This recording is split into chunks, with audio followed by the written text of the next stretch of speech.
Hey, my name is Ray, and I'm a pencil partner at Overton High School. And today I just want to give you a little bit about some cybersecurity tips that can kind of help you out on your social media while we're all at home and making sure that, you don't have any potentials for being hacked in the future. So a lot of people like to answer those quizzes on, Instagram, Snapchat, all these different places. But a lot of those questions that people are asking are also a lot of the normal security questions that you fill out for when you need to do your, create a new email address and you may forget your password. And so a lot of things like, what's the first street you lived on?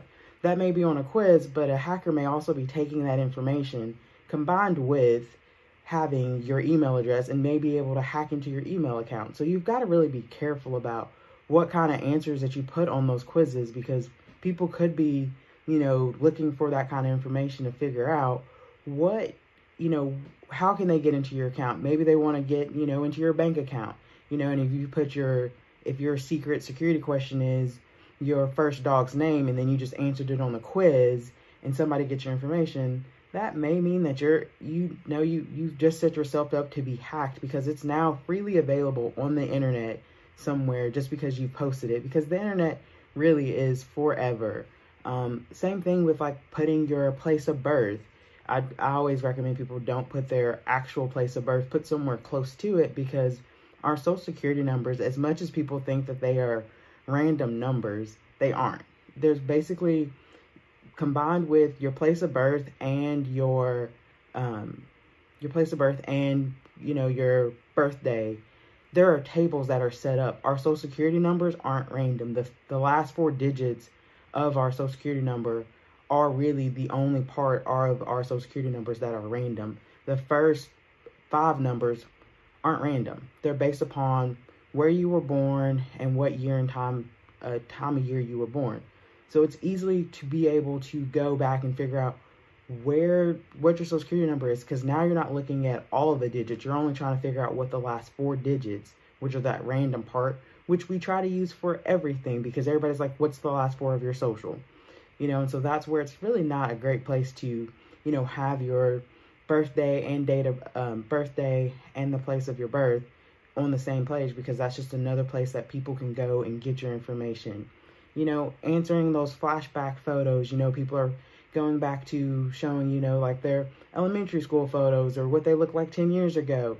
A lot of times that may have information in those photos that also identify a place that you may be using as a security question. So you really got to think through. Yes, these quizzes are fun to do, and there's something to pass the time while we're all, in the house or not working or, not in school, and it's just something to get through the day. But it's also setting it up for having more information available for hackers to really be able to get to your information. And so it's something that, while we're sitting at home, and, trying to keep busy, that may be something to think about, is going through and cleaning up your social media, seeing what kind of information that you have out there that may, be the answer to a security question.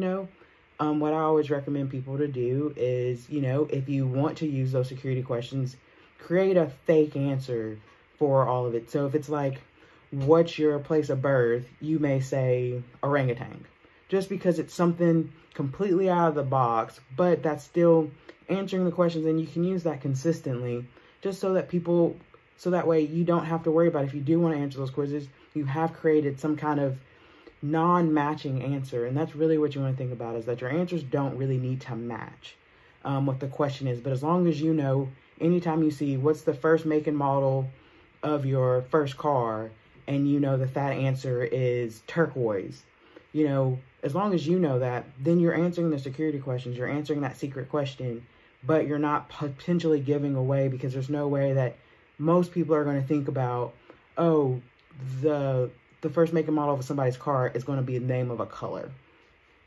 So just really thinking about that, thinking about how you can protect yourself, going forward into the future, because you really just want to make sure that you don't want to set yourself up to get hacked. You want to make sure that your information is protected as best as you can. And a lot of that is just doing some cleaning up of your social media, thinking through the answers that you put on there, and thinking through the security questions that you answer.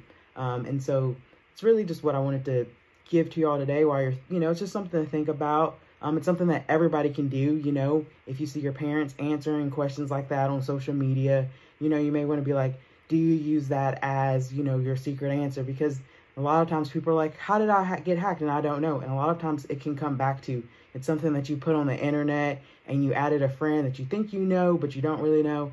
So it's just something to really think about, and, you can help your friends and family out with this. So with that, thanks for watching, and I hope you have a great rest of your day.